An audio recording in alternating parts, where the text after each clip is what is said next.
in school, I was of the, I don't know, angry young man. Sure, you were a rebel. I come out of anthropology.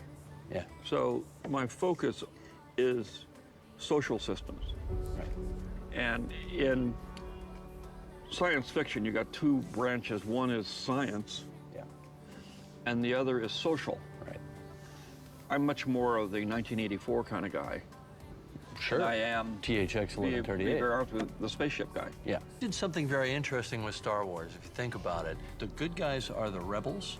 They're using asymmetric warfare against a highly organized empire. I think call them Mujahideen. When I did it, they were Viet Cong. Exactly. So were you thinking of that at the time? Yes. So it was a very anti-authoritarian, very kind of 60s against the man kind of thing, nested deep inside of a fantasy. Or a colonial, you know, we're fighting the largest empire in the world. Right. And it was the same thing with the Vietnamese. Yep. The irony of that one is in both of those, the little guys won. Right. And the big, highly technical empire, The English Empire, right? the English British empire, the American empire, Yep. lost. Yeah.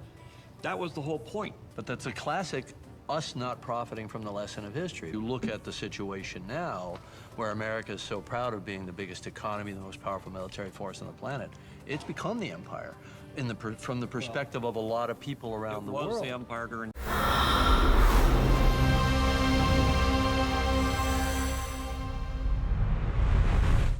All of the countries I got my little girls who are number one exporters of sugar. All of the countries have inferior sugar. It does not represent the world that George Lucas created. You did something very interesting with Star Wars, if you think about it. The good guys are the rebels. They're using asymmetric warfare against a highly organized empire. We call them Mujahideen. When I did it, they were Viet Cong. Exactly.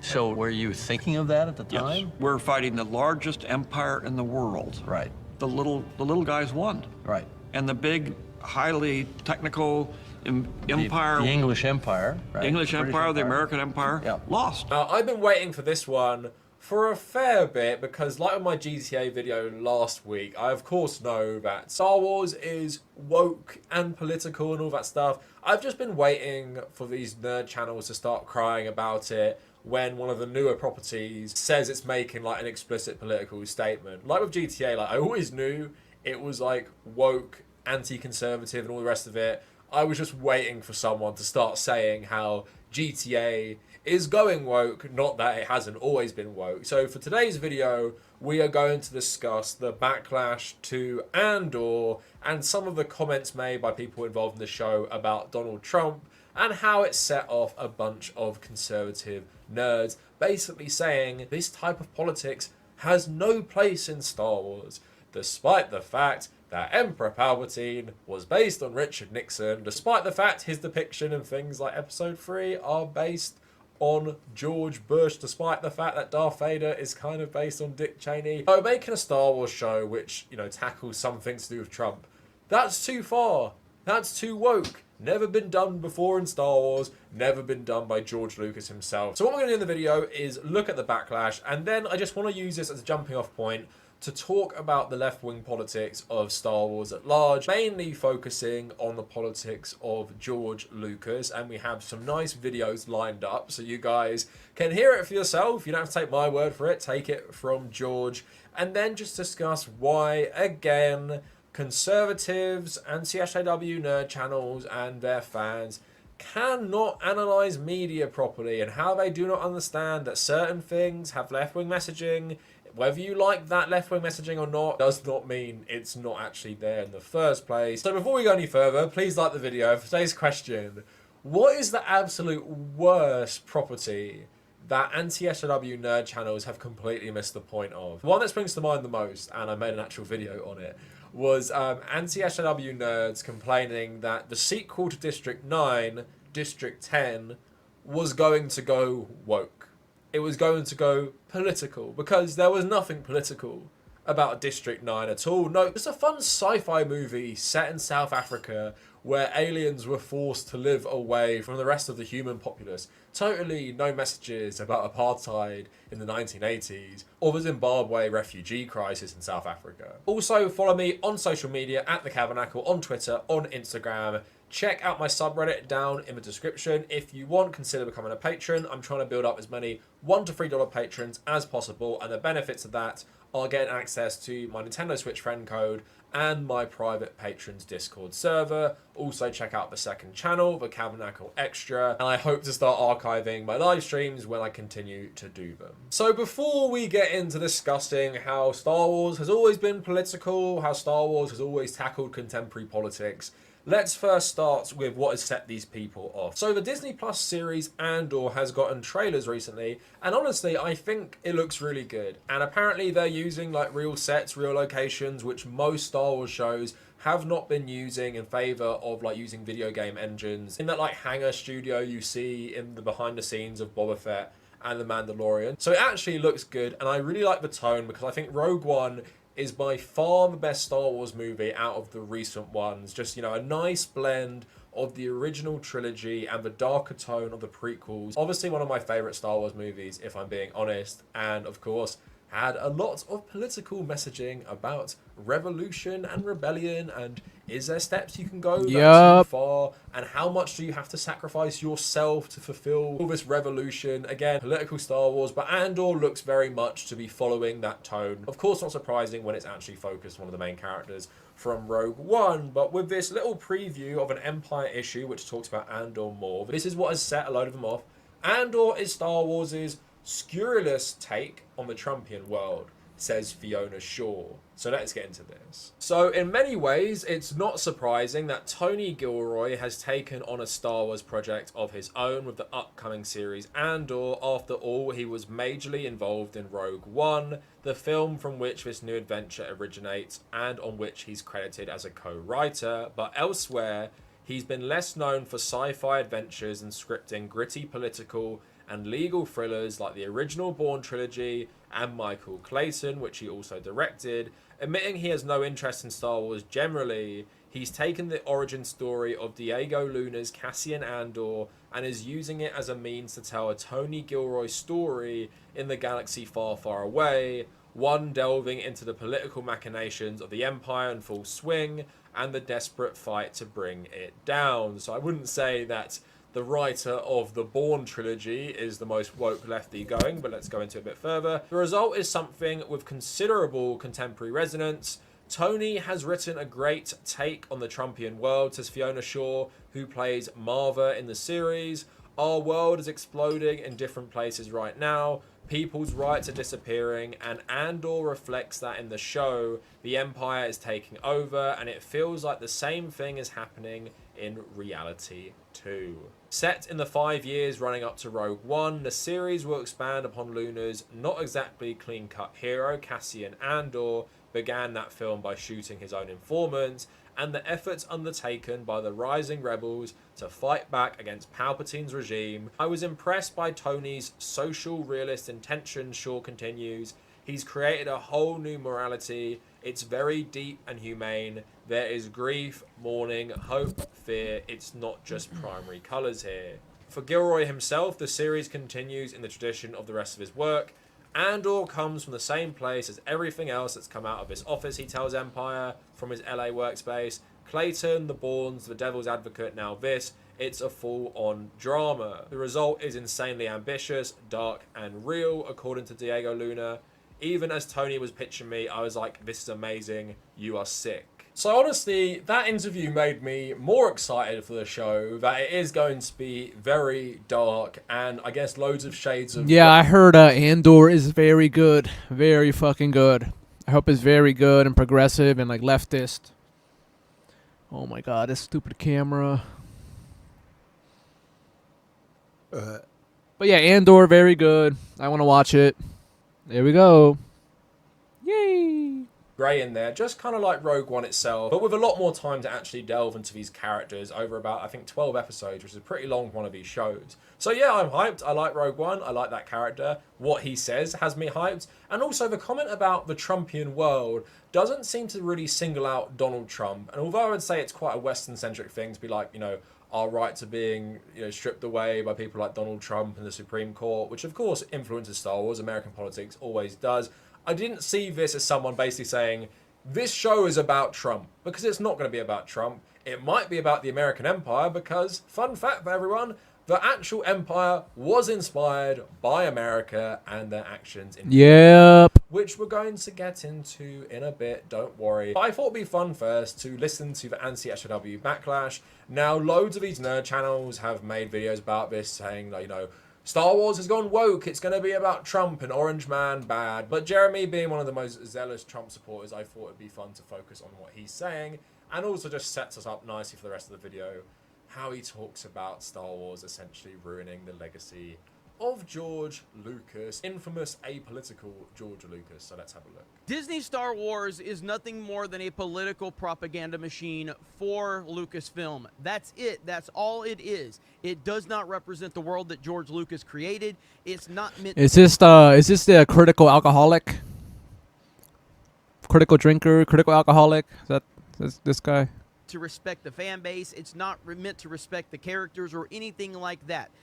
Disney spent $4 billion just so they could have a political propaganda machine, 40 years worth of fan base built in so they could spew their nonsense. And the latest example is Andor. Here you have a star of the film telling you that it is a story about Donald Trump.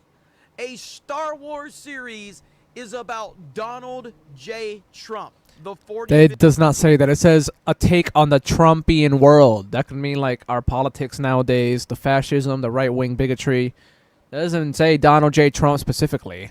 President of the United States of America, and these people cannot stop talking about him. They can't stop talking about how he's the worst thing that's ever existed. And now you're taking a series that is iconic, that has one of the largest fan bases in all of fandom, and you're trying to push current politics into it for your agenda. It's over if you're a fan of the original trilogy, if you're a fan of the prequels, if you're a fan of the Clone Wars, if you're a fan of any of that, if you're a fan of the expanded universe.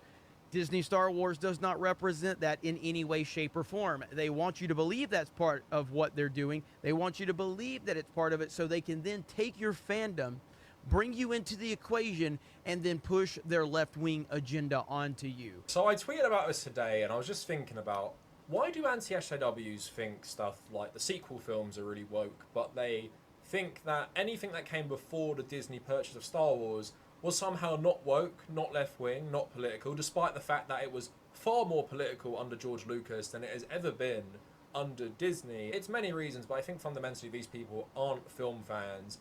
They also have a really, really poor knowledge of history and politics. So in their mind, the only thing that is really woke is diverse casting, but they can't actually analyse a film's message. They don't actually realise that most of the stuff they like has left-wing messaging. Like, recently they've been saying that the Dune film that came out is just great. Doesn't focus on SJW woke nonsense, just a great movie, despite the fact that the director comes out and says, yeah, it's like, you know, anti-capitalist message, despite the fact the book has loads of anti-colonial messages which translate very effectively into the movie. Don't care about that stuff. It's only if you change the skin colour of someone or hire a black woman to play a Jedi, then that's when they get mad. Now, to address his comments in that, it just makes me laugh. He's saying that, you know, if you're a fan of anything before Disney Star Wars, then they're ruining it. They're taking contemporary politics, and now it's a left-wing political propaganda machine. When it's pretty clear from the interview I just read you, which I've taken out of context, it's not going to be about Donald Trump. It probably will be very political, because Star Wars, newsflash, has always been extremely political. Now, let's go back to the one where people say it's not very political. Let's go back to the first Star Wars movie, right? And like I said, these people do not have a good knowledge of film. They do not understand about the directors who came out in the 1960s, who mostly were all friends with each other, and all did have these fairly progressive left-wing views when it came to films. So George Lucas was besties with Francis Ford Coppola. Francis Ford Coppola essentially helped him get most of his movies into cinemas in the first place. Like American Graffiti, I wonder how many anti-SJW Star Wars fans have watched American Graffiti, which has a little bit about the Vietnam War, but it's just generally observational about 1960s culture. And then, of course, you have like Steven Spielberg in there as well, Martin Scorsese, Oliver Stone, these new American filmmakers who are pushing more critiques of society, capitalism, loads of different things in their movies, and that's where George Lucas comes out of as well. And he's always said he's wanted to tell stories with messages about them, and he has always wanted to make these things political. And there's an interview of George Lucas with Charlie Rose, I believe, where he talks a lot about these things, and I'm going to show you some clips today. But there was a really great interview, and I always bring this clip up, and it's George Lucas talking with James Cameron, obviously two massive titans in sci-fi film. And they talk about the political inspirations for the original Star Wars films. And notice how he says the rebels are the NLF, or as Americans know them, the Viet Cong, and he calls America an empire and says America are the bad guys. Oh my god, left woke communist George Lucas. I guess Star Wars was woke from the very first film, which was written in 1973 as a response to the Vietnam War. So have a look at this clip. In school, I was of the, I don't know, angry young man. Sure, you were a rebel. I come out of anthropology. Yeah. So my focus is social systems. Right. And in science fiction, you got two branches. One is science, Yeah. and the other is social. Right. I'm much more of the 1984 kind of guy. Sure. than I am THX 1138. with the spaceship guy. Yeah. Did something very interesting with Star Wars, if you think about it. The good guys are the rebels. They're using asymmetric warfare against a highly organized empire. I think call them Mujahideen. When I did it, they were Viet Cong. Exactly. So were you thinking of that at the Yes. time? So it was a very anti-authoritarian, very kind of 60s against the man kind of thing, nested Or- deep inside of a fantasy. Or a colonial, you know, we're fighting the largest empire in the world. Right. And it was the same thing with the Vietnamese. Yep. The irony of that one is in both of those, the little guys won. Right. And the big, highly technical empire, The English Empire, right? the English British empire, the American empire, Yep. lost. Yeah. That was the whole point. But that's a classic, us not profiting from the lesson of history. You look at the situation now, where America is so proud of being the biggest economy, the most powerful military force on the planet.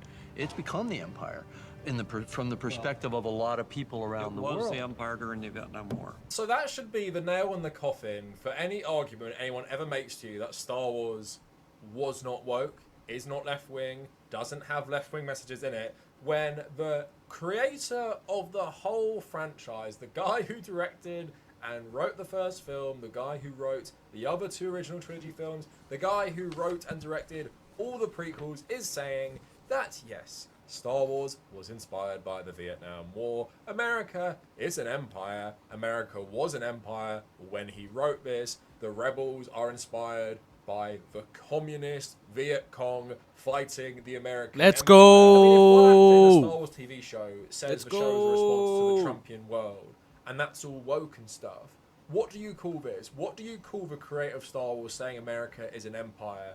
What do you say about that right-wing patriotic Trump-supporting Star Wars fans? Got anything to say about that? Got anything to say about how the series isn't woke and how it doesn't reflect the general politics of George Lucas, its creator, who is pretty left-leaning, has described himself as a 60s guy and says that's why he does have these progressive politics. Now we're going to move on to the prequels, because the prequels, of course, far more political, because half the whole trilogy is actually about like literal politics.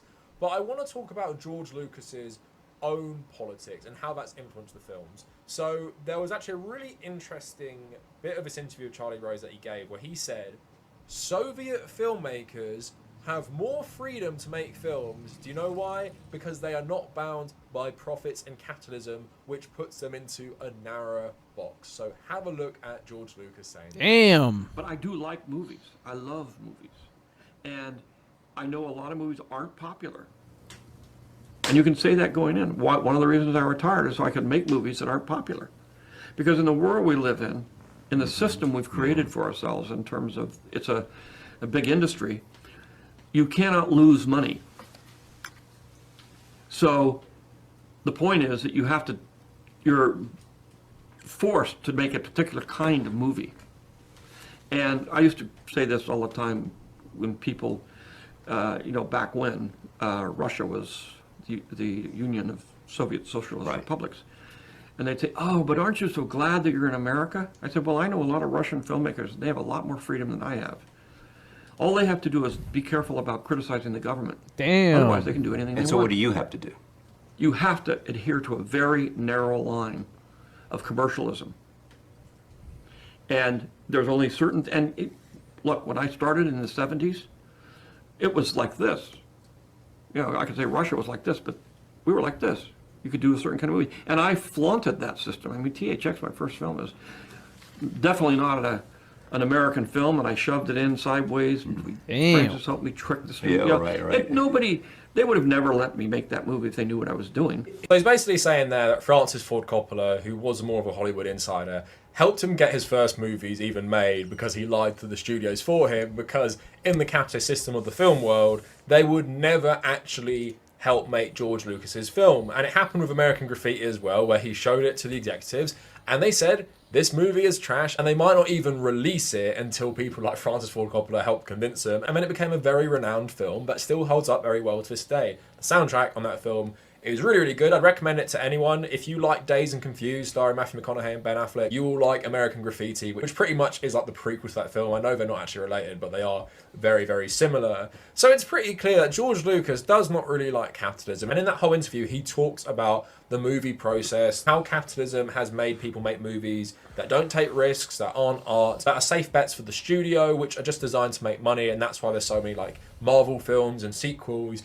Really, really insightful interview. I really do love movies, so I love listening to George Lucas talk about why he became so disillusioned and why he actually sold Star Wars, which he was actually developing a 7th movie, and talking about why he doesn't actually like The Force Awakens, which was really, really interesting as well. So yeah, clearly George Lucas, pretty left-wing guy. Although I would say there is some, racist elements of the prequel films, I do respect the message, and it's pretty clear that George Lucas is always trying to give his political opinion through his movies. Right. Say why the sequels are so bad is there is no message. What is the point of the sequels films? Like, I don't know, Empire bad?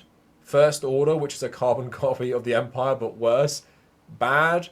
These guys are good? No nuance. If anything, really, the sequels are just really, really boring rehashes, and even as George Lucas said, they wanted something retro. And he wasn't interested in doing something retro. He always wanted to tell something new. And even if you don't like the prequels, I think everyone can appreciate that the prequels are nothing like the original films, because George Lucas wasn't interested in just rehashing what he'd already done, where all the sequel movies are literally like if you took the original trilogy and stuck it in a blender. There is nothing original about those mostly trash films. For real, I bro. absolutely hate Episode 9. You guys, Bro, all the new movies of Star Wars have been like really trash.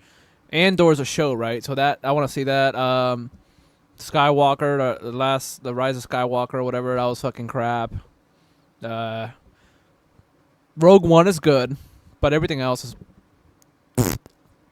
No, I think it's one of the worst movies ever made, and just one of the most soulless corporate cash grabs I've ever witnessed. I hate the MCU generally. I think it's worse than every MCU film. Just absolute garbage. But on that note, let's talk more about the politics of George Lucas. Now, we're going to go into the prequels now. And it was very evident to everyone at the time that this was a response to the George Bush era of neoconservatism, just like Grand Theft Auto 4. So Palpatine in Revenge of the Sith is kind of inspired by George Bush, but before he was actually inspired by Richard Nixon. So there you go, Jeremy from Geeks and Gamers. Not Orange Man bad, but Nixon bad. George Bush bad. It seems that if they did want to criticize Trump, it'd be pretty on brand for Star Wars movies. So just this article by Neil Harrington puts a lot of it together, which was really good. So George Lucas admitted himself without reservation that the Emperor is based on President Nixon and his regime when asked if the Emperor was a Jedi back in 1981. No, he was a politician. Richard M. Nixon was his name. He subverted the Senate and finally took over and became an imperial guy. And he was really evil, but he pretended to be a really nice guy. The Vietnam War heavily influenced the plotline and characters for the original trilogy, says George Lucas. It was really about the Vietnam War, which got me thinking historically about how democracies turned into dictatorships. And then just to link it to the prequels, if you think George Lucas was blunt with his original Star Wars films, the prequel trilogy pushed the limit even further. He has this to say about the inspiration for Anakin Skywalker's fall to the dark side of the Force. Anakin Skywalker is a promising young man who is turned to the dark side by an older politician and becomes Darth Vader. George Bush is Darth Vader and Cheney is the Emperor. So I think I got a little mixed up earlier where I said that George Bush was the Emperor and Dick Cheney was Darth Vader, but I think they're kind of like interchangeable in that respect. Man, Disney Star Wars is really the woke one. Not the old Star Wars, which literally made the main villains inspired by US presidents and the bad guys inspired by the US military. Nothing woke about that. Nothing left-wing about that. It's Disney Star Wars with its female main characters. That's the real left-wing wokeness in Hollywood. So here's an interview in 2005 where George Lucas talks about the politics of the third film and just the prequels in general. American politics has always been behind these films. People have read in from the very beginning. They read in the relationship between the US and the Soviet Union, Watergate. Now, in this episode, without quite being Michael Moore, it is very political. There are references to have we become what we feared. There are references to the State of the Republic. How intentional was that for you? Well, the story, the political backstory was written 30 years ago. It was written during the Vietnam War and in the Richard Nixon era. I didn't want to do a movie about how people take over democracy. I wanted to figure out how democracies give themselves over to tyrants. And, you know, like after the Roman Senate killed Caesar, why did they turn the whole thing over to his nephew? You know, here's an interesting thing about democracy is if you don't treat it well, if you don't do your job, especially if you're a representative in the Senate or the Parliament or whatever, you know, the whole thing can go awry because if you're always bickering and not agreeing on things and doing the people's work who elected you, a tyrant will come in and take over and do it for you because the people want to get the job done. And they will tend to go where the person that's got the most leadership is. So there can be no doubts about George Lucas's own politics here. There can be no doubts about what, I guess, political side he's on or what side Star Wars has generally been on under George Lucas's direction, because there seems to be this narrative that Star Wars only went woke when Disney bought them, and I would say the complete opposite. I would say Star Wars has been sanitized of all its political edge, apart from some elements of Rogue One and of course some good stuff from the Clone Wars, which I still feel is influenced by George Lucas since he helped develop the animated show, and Dave Filoni is essentially his own apprentice. But the sequel films have nothing to say. Can you imagine Rian Johnson coming out and saying, yeah, Kylo Ren is based on Donald Trump and the First Order are the American military? How do you think that would go over? But George Lucas did say that. Imagine how crazy anti-SJWs would go if they were around in, I don't know, 1977 or 1999 or 2005 when George Lucas made all these comments. But even at the time, there were comparisons in the media between Episode 3 and George Bush. And there was a good article I wanted to read about after they showed it at Cannes Film Festival and the reaction to it. And I think the interview we just heard was just after that. And I do think it's funny they say Michael Moore, because George Lucas said in the interview with Charlie Rose that he did want to be like the first Michael Moore. Like if his film career didn't really take off in mainstream Hollywood, he just wanted to make documentaries which told stories about America. So May 16th, 2005, CBS News, SIFF invites Bush comparisons. So at the Cannes premiere on the night of May 15th, actors in white stormtrooper costumes paraded up and down the red carpet as guests strolled in. Lucas said he patterned his story after historical transformations from freedom to fascism, never figuring when he'd started his prequel trilogy in the late 1990s that current events might parallel his space fantasy. As you go through history, I didn't think it was going to get quite this close, so it's just one of those reoccurring things. I hope this doesn't come true in our country. Maybe the film will wake people up to the situation. Lucas never mentioned the president by name, but was eager to speak his mind on US policy in Iraq. Careful again to note that he created the story long before the Bush-led occupation.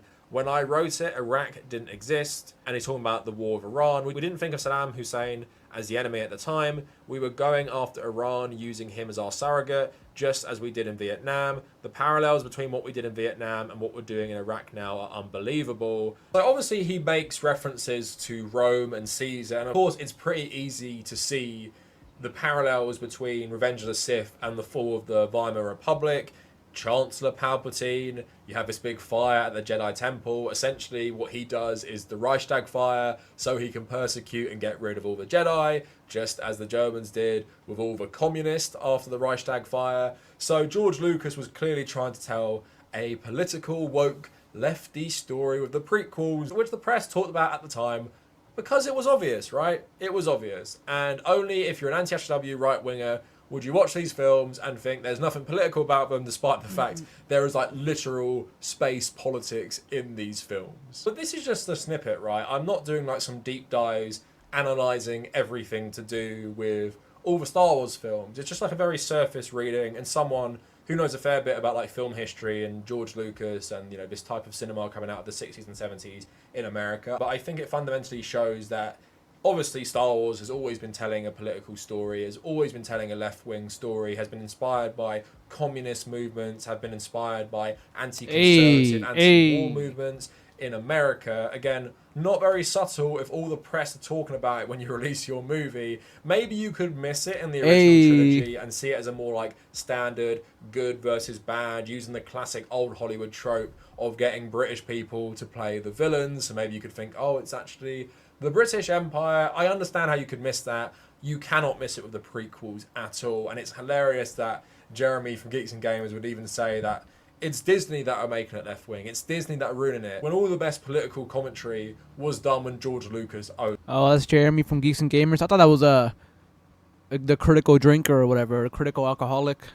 The franchise, even the Clone Wars, which was mostly aired when he owned Star Wars, that had the best political commentary. And the Clone Wars goes massively into the politics of war and humanizes the separatist side. So I feel like that's very effective and does show the series has always been left wing. And like I said, I find it hilarious that it's now they are turning against Star Wars for political reasons. When Star Wars has never been more sanitized for its politics, this is when apparently it's gone woke and left wing. And I'm actually happy that someone involved in Andor came out and said it is a response to the Trumpian world, because this is what Star Wars is. Star Wars is a response to contemporary politics. And she didn't say it's a response to Donald Trump, the Trumpian world. The Trumpian world could be a stand-in for like the Randian world, like this hyper-capitalist, objectivist society we are still living in, which really was unleashed in the 1980s. Absolutely no problem with her saying that. When you actually read the interview, it's pretty clear it's not a response to Donald Trump himself,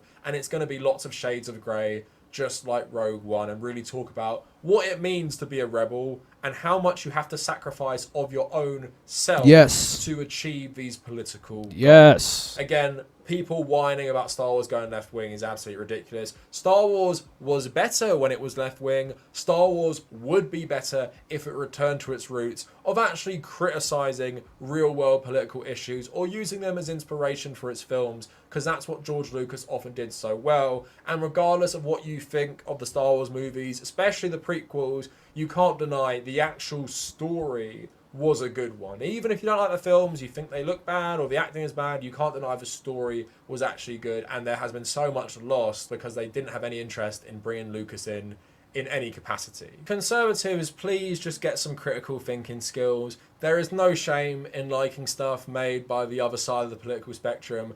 There are plenty of films I appreciate, or at least respect, from conservative filmmakers. You do not have to be a left-wing person to necessarily tell a good story or make a good piece of art. Although I do feel generally the best artists are left-wing. I like conservative shit. I like games about war and stuff and patriotism, and you know, some war games are very nationalistic, but I play them. You know, I still watch them and play shit like that. But like, you don't gotta be just loving that. Like, there's other things to like, dude. You know. Because you have to challenge the status quo and challenge like the systems that govern us. But yeah, there are conservative movies I like. No shame in me admitting that. Maybe you guys can do the same. Instead of complaining that everything has gone woke and it never used to be woke, it's a modern thing, despite the fact that even if Star Wars was criticizing Trump, George Lucas literally said Palpatine was inspired first by Richard Nixon, then by Dick Cheney, and Darth Vader was inspired by President Bush. Anyway, thank you for listening to my video. Thank about you, woke versus Kavernacle. Star Wars. We Let me love know what you. you guys think down in the comments, and if you made it this far, Bam. thank you for watching.